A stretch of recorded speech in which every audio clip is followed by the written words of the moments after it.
music industry podcast, and I'm David Andreweeb. Let's dig in. Today I'm chatting with CD Baby's Director of Marketing, Kevin Breuner. How are you today, Kevin?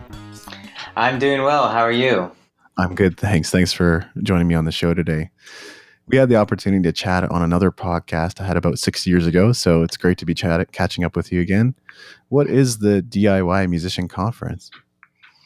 Well, it's a conference for artists. It's something that we've been doing for 4 years. Basically, we were looking at the landscape of conferences out there and thought we want to do something that is actually geared towards artists and artists that are trying to own and manage their own career. And we want to do something to help them move their career forward. So our conference is geared solely on the independent artist. And it's not there to speak to business people. It's there to speak to artists and giving them the tools and the training and the information they need to help move their career forward. And so that's what we do at our conference. It's a great time. Lots of really cool topics and some cutting edge marketing stuff happening this year. And then, there's some hangouts, there's some performances, there's, a jam room, some parties. It's a lot of fun. Yeah, it does sound like a lot of fun. And I think you're right. There is a great need for education among independent artists. Not that there aren't many different paths you can take to get to whatever goals that you have. But I think artists, many of them are under the impression that either they don't have to market or they have to do a lot of marketing but not work on their craft. So you can end up being pretty lopsided on either side of that, I find. Yeah. And it's definitely a challenge for artists these days. Trying to figure out how to have a balanced career and as far as how they use their time. If you're never writing and recording, then you're not going to be an artist. But if you are expecting that some A&R guy is going to come knocking on your door and make your career for you, then you're not living in reality either. So at our conference, I think even just with the content, there's a good balance of that. There's some songwriting content. There's some several live performance sessions that are always a conference favorite. And then there's a lot on the business side and how to manage things from email, how to build lists and do marketing and how to pitch your music to, industry professionals who need music. So all that stuff is a part of it. And I think it represents more of a well-balanced experience. And then there's also a lot of just hanging out with other artists and learning from each other. That's always a favorite as well. Yeah. What's interesting today is that it's probably easier than ever to build some notoriety, and it's also harder than ever. And for some of the same reasons, right? Because there's social networks. Well, social networks allow us to share our message and get our music out there. But the problem is it's also a major distraction, and you can end up on 30 social media sites and not have it completely be sustainable. So you have to be pretty focused on what you're doing to get anywhere. Yeah. And, speaking to that, I always tell artists that, if you aren't good at a certain social network, then don't waste your time on it because you're not going to make any fans being, a terrible Twitter user or a terrible Instagrammer. So, I think, it's a matter of focusing on where it's a natural extension of you being able to tell your story and where your fans are at too is important because, with each new platform that emerges, there's some people that never adopt them. So if your fan's older, your average fan is an older person, they probably not on Snapchat. And so you don't have to worry about Snapchat. Or if they're younger, maybe you do need to worry about things like that. But it's really just their messaging platforms. You think about messaging people, where are my fans? This is a way to message to them. I totally agree with that. It's good to determine your focus in those two ways. One, by deciding what you're good at and you enjoy, and two, by figuring out where your fans are. Let's get a little deeper into why should people attend the DIY Musician Conference? Oh, well, one, you should attend because it's going to be an amazing weekend of being away from everything else and focusing on your craft, your business for 3 solid days, and being around other people that are doing the same. It's very inspiring. It's that extra boost that you need of inspiration and just new knowledge that keeps you running throughout the year and helps you feel like you're actually making real progress with your music. I think that's one thing with the sessions. It's like, oh, there's all these things that I've just learned that I want to go put in place. And as I mentioned, we really try to make it actionable advice so artists can go and put things into practice and see positive change in their career. So anywhere from, managing how you communicate to your fans better through email, or if it's, we do this live band makeover and it's like totally changing how they do their show and how much of an impact it can have. And those are all real things that you can just go and make changes on and see positive movement with your music. Then there's just the time of being with other artists and having a great time. Like the jam room is always packed with people just going nuts, playing music together. And it's one of the things that I didn't expect to be such a highlight was just people coming together and being with other artists and hanging out. We've had people start Facebook groups after the conference. We've had people do tours together after the conference, just because they've met people and really connected with them, and then built this relationship that in turn helps each other's career. So it's really, if you're serious about your music career and making something happen, this is the conference for you. And one of the missions of the conference is to keep it as affordable as possible.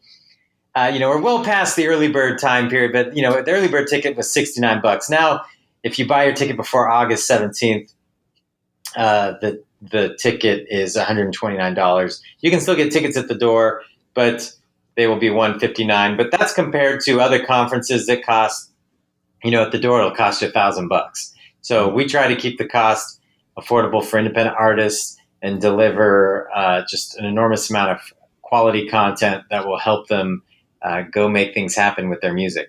Yeah, I was just at like a 3.25 day seminar myself, and that was about $700. So that should serve as a little bit of a reference point there for some people.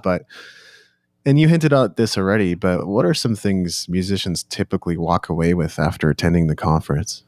Well, I mentioned the live band makeover. That's always a highlight. I think one of the biggest areas that artists are just not cutting it is with their live show. And as Tom Jackson, who does a live band makeover, by live band makeover, there's a band live on stage and he has them play, and then he works with them to drastically change their performance in a positive way. But as he would say, is most artists, they go take lessons on how to play and how to write songs, and they'll spend tons of time honing the craft, practicing. And then when they walk up on stage, they just expect magic to happen. And I can't have anything prepared or have rehearsed or done anything because it just needs to be magic. And what it really is a bad show. And so he kind of walks through some of the concepts and then demonstrates it with this live band. And it's really eye-opening. And people are always energized by that because a lot of people are playing gigs and just feeling like nobody cares. And probably the reason is because the show stinks. And there's an enormous amount of things you can do to actually engage people. And we just, as artists, haven't been taught how to put on an engaging show. So he does one with the live band and then he does another session with just a singer-songwriter. And that is always a highlight that lots of people walk away energized with. I think this year there's going to be a lot of interesting new marketing techniques that are going to be discussed that people are going to be excited about. Rick Barker is doing Facebook ads on $1 a day. And I think that session is going to be well received. And then myself and Chris here at CD Baby, he and I are going to be doing one about using our marketing platform show.co in order to grow your audience and Spotify followers and stuff like that. So there's going to be a good mix. There's Bob Boylan from NPR is going to be back again, and there's going to be a song pitching session. And then YouTube's going to be there doing stuff. Spotify is going to be there doing some workshops, and so is Pandora. So it's also an opportunity to talk to some of the people at these music service providers and talk to them in the person. Yeah, and I think live music production is kind of a big deal. I remember listening to a couple of interviews you did with Tom Jackson, as well as I had Kevin Pauls on my last podcast as well, talking about live music production. And I never been through a full coaching session myself, but just applying a few of the things they talked about in those interviews, I did see a drastic difference with my live performance. So it is a great opportunity, I think. Yeah, it is. It's worth paying attention to and really diving into. Now, what are some of the most common questions musicians come to you with at the conference? Oh, I don't know. Let's see. That probably depends on who you're talking to. I mean, the thing that's interesting about the conference is that it is a wide array of independent artists. Uh, so many different genres, so many different ages, so many different people coming from different parts around the world. So there's a lot of different things will be on people's mind. I'm sure, things like Spotify playlists will be a question that a lot of people are asking about this year. That's something that really, kind of took or people gained a lot of knowledge of the power of those playlists this year. And so I think a lot of people have been very interested in learning more about how to get their music on playlists this past year. We've been talking about it at the conference since the beginning, but this, I think, is going to be a year where a lot of people have finally adopted streaming and are really trying to think more strategically around streaming and less around downloads or CDs and whatnot. So I know that'll be a big question. The one thing that it seems that was kind of a surprise when we started doing these conferences is that artists have shown that they're very hungry for networking with other artists, and so that's been a cool kind of experiential thing that happens. There's this strong community feel that I wouldn't have expected, but it's very much something that happens at the conference, and so that's been a really cool thing too. I'm curious, is there anything musicians put too much focus on as they, not that there's any wrong questions, but are there certain questions you get a lot that you're kind of going like, it's not something to focus too heavily on? We still get the occasional question like, how do I get a label or things like that?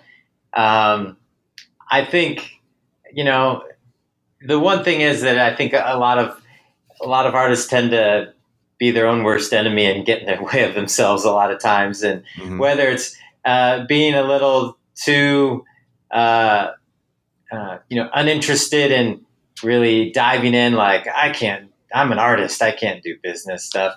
Or if it's they learn some information and they just they learn enough to be dangerous with it, and then kind of lose focus or get down a path before they know everything they need to know about a certain subject matter. But anyway, I think the questions are all over the map. So it's like I think people still feeling like there's some label or some person that's going to come and really just pluck them out and build the career for them. And how do they find that person? And that person just doesn't exist. So that question happens a few times. I think this year it'll be interesting to see what happens around the topic of streaming, because in years past there would be lots of questions like, when's streaming going to die and downloads come back? And, that wasn't the majority of people, but enough where you're like, dude, that's never coming back. It's not. This is the world. Doesn't matter what you experienced in the past. Or like, we get a lot of it was so much better in the 60s or in the 70s. I'm like, really? If it was the 70s, none of us would be here trying to pursue music because it wouldn't be possible. So we run into things like that. But by and large, people are just hungry. They're excited. They're optimistic about what they can do. And they're there to learn and meet other artists and just be excited and inspired to get their career moving. And on the flip side of that, what are some questions you wish musicians would ask more? Let me think. What were they? I think what I wish artists would focus on more is like the having more of a plan of like, here's the short term actionable things I'm doing, and here's my like 1 year goal, what I'd like to be doing, and here's my ultimate career goal. Because everyone has this ultimate career goal that they want to be famous and make a full time living making music. But that's not very actionable because it's not something that you just go, oh, I just need to go find the fame button and the full time musician button and I'll be set. So it's a lot of the artists that we see having success. It's like they're doing these little baby steps every day that get them closer and closer to a more tangible goal, a goal that they can actually get to, whether it's X number of streams or if it's number of playlist placements or if it's getting a gig at that more premier club in the city or, seeing better, building up a fan email list, things that, you can name a goal and then actually put some things in place in order to achieve that goal. And then as you keep achieving those goals, what happens is that bigger goal of building a career and a full-time career starts to take shape, but it's all these little things. And so oftentimes artists are too busy shooting for the bigger career goal in a just scattershot way, and they're just not making any progress. And that's largely because they don't have any real tangible things that they're shooting for. They're just shooting for the stars. And so I think most of the conversations or the things that I wish people would focus on are those type of things. And just look at their situation and what their particular goal is and ask, how do I get to that next step? This is my goal. What are some things I should do to make it to that goal? Because a lot of the times, like questions you may hear where you roll your eyes or whatever, it's somebody that's, so not connected to reality as far as like what they think their ultimate end goal is and where they are and why aren't they at that. Why aren't they sharing the stage with Taylor Swift when, they're just confused by it. And it's one of those things where, you got to have some goals. You have to have some tangible things that you're doing to move your career forward, things that you're doing to improve your craft. And, the question I don't like that when people ask me, one that I don't like, which doesn't happen much at our conferences, like, will you listen to my music and tell me what you think? One, if you play music that I don't like in general, like as a genre that I just don't listen to, my opinion's worthless anyway, so it doesn't matter. Mm-hmm. That doesn't mean you don't have talent. That just means that I'm not the person to give you real good feedback. Two, when someone asks me that, I'm like, what are you wanting me to say? That this is awesome? Are you wanting just some encouragement? Are you wanting some real critical feedback of like, this is where I think you can improve your songs or your recordings, or are you just wanting to see if I like it or if I can use it? So I think a lot of times artists will ask somebody to listen to music and it's unclear why. Like not all the people in the world are going to be your fans. In fact, it's probably, if you've got 20% of the people that hear your music that actually think, oh, this is good, I like it, that you're probably winning. At 20%, it's probably more like 3 or 4%, that are probably going to be prone to like your music based on just a random sample of walking up to someone saying, hey, will you listen to my music? So that's one thing I think at conferences, I think people tend to ask that it just isn't helpful. I mean, it's like, if I say I like it, what does that mean to that person? Are they just looking for some inspiration? Like, yes, okay, I'm on the right path. And sometimes it's hard for someone to provide that honest feedback, knowing an artist just spent a lot of money making a record and there's nothing they can do about it except for go make another one that might be better. So yeah, that's one thing. Think about questions that people ask that you don't like. That's one of them. Yeah, I relate to that a lot because I do get sent unsolicited press releases and review requests. And I'm not saying I don't review music, but it's so rare and I don't do it all the time. And if I have no frame of reference for your music, if I don't understand the genre or your influences, how can I talk about your music in a way that's intelligent, that would even come across to your fans? as being Yeah, exactly. worthwhile read. So yeah, I totally know where you're coming from on that. Always good to research the person you're contacting, I find. I'm interested in a little bit of the business side of the conference. So I'm wondering, is the DIY Musician Conference profitable? And you don't need to reveal any numbers, but sometimes companies launch products or programs as loss leaders, so they make money on the back end rather than the front end. So I'm curious to know how you approach the conference. It's definitely not profitable. Okay. Yeah. For us, this is something that we wanted to do for the artist community. And like I said, one of our missions was to keep it affordable and accessible. And so, yeah, we don't make money off of this. Our goal is to try and break even. And some years we have, some years we haven't. So it's not intended to be profitable, but it's really a chance for the artist community to get together. And for us, we know that, we're a distribution company and we rely on artists using our services for us to be in business.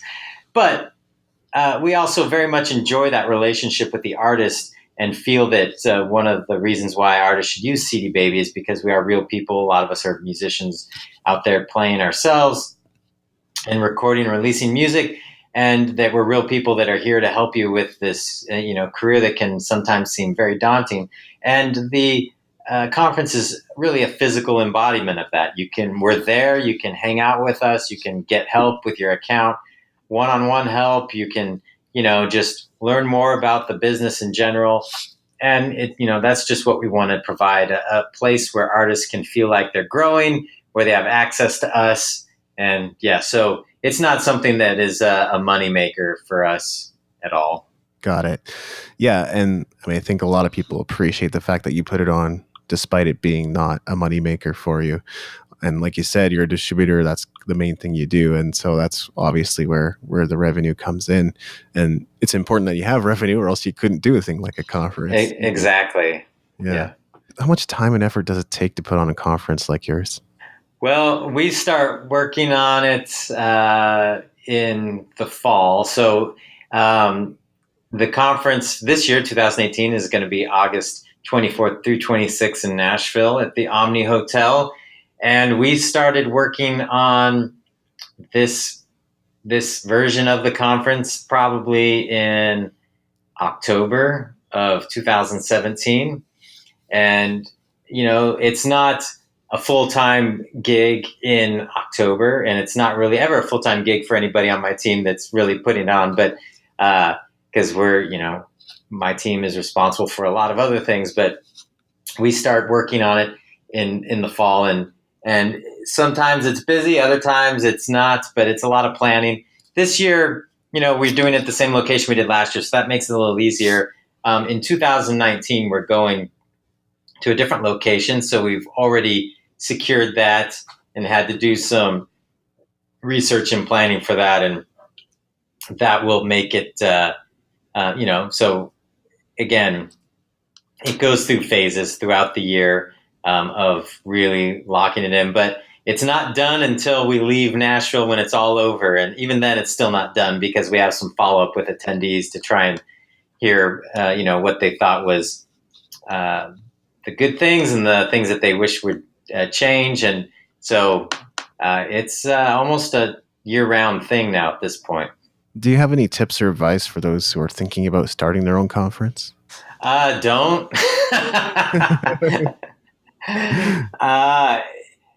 I was starting your own conference. I would say start small. The thing is, we're an internet company, and when we do stuff on the web is infinitely scalable. So if I need more traffic can always hit the page, or if I need to build out a few more pages, that's easy. But when you're making a conference, the difference between having 200 to 300 people and having 1,000 people is gigantic. And the walls of the building don't just move in order to accommodate more people. You have to find different locations.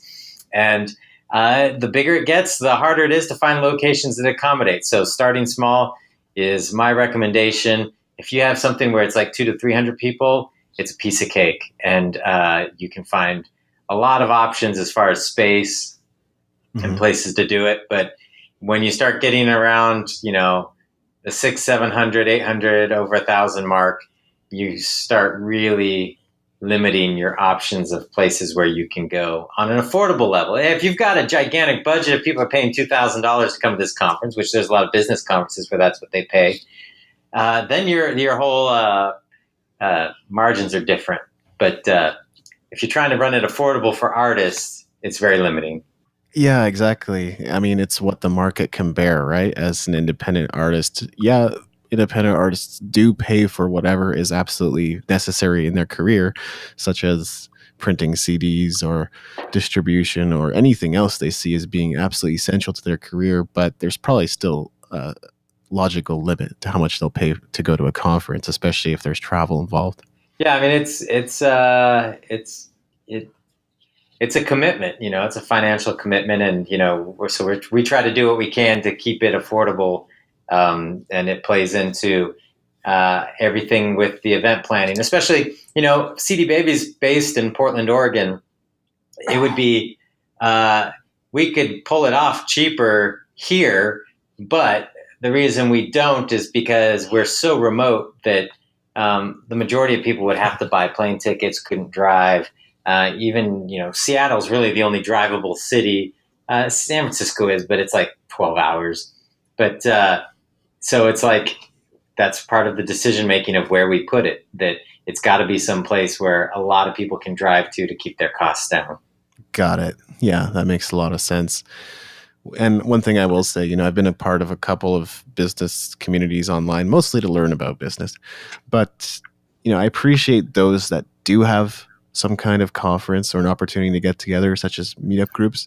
I think that just deepens the relationship with the people who are putting together the whole thing. And also you end up getting more out of it because you commit more of yourself and more of your budget to the whole process. So I think for anybody that's scared of putting some money forward, I'm going to challenge you and say maybe it's time. Yeah, I think, if you're somebody who's really wanting to be serious about your career, if you're somebody that's feels like they're in a rut or just want to take things to a new level, it doesn't matter if you're starting out or you've been doing this for a long time. We have artists at all levels that come to the conference. When you actually make that investment, it actually, assuming, you got to make that money worth something, it makes it, I think, the experience even better because you're like, I'm in. And when you make that decision to be in, it's like it changes something. It's like just hearing something and kind of going, oh, I'll get around to it. It's like, no, I got to make this happen. I'm in. I made an investment. I want to get my return on my money. So I'm going to go and I'm going to take tons of notes, learn as much as I can, meet as many artists as I can, and just come home with a major outpouring of inspiration and ideas and ways to get things going. And so I think it's worthwhile. And I'll be hanging out there all weekend, of course, and would be happy to meet anybody who hears this and decides to come. Awesome. Well, Kevin, I know there's so much more we could talk about. I know you have your own music. I know that you've been in business, or you've been with CD Baby for a long time now. So there's a lot we could cover on the business side too. But for today, I just want to thank you for your time and your generosity. Maybe we can catch up again in the future. But is there anything else I should have asked? I think right now is the best time ever in the history of music business to get your music out there. It's a lot of great things happening. So many artists seeing success that wouldn't have in years past. And so, yeah, just if you don't make it to the conference, check us out at cdbaby.com. That's where you can distribute your music worldwide. And right now we have a 20th anniversary special going on, discounted distribution, because CD Baby has been around for 20 years. And so we've been celebrating that all year. And we'll have a big party at the conference celebrating it as well. But yeah, head over to cdbaby.com, check it out. If you're interested in the conference, go to DIYmusiciancon.com and you'll find all the information there. Online ticket sales end August 17th. And then after that, you have to buy it at the door. Awesome. Thanks so much for your time, Kevin. Yep, no problem.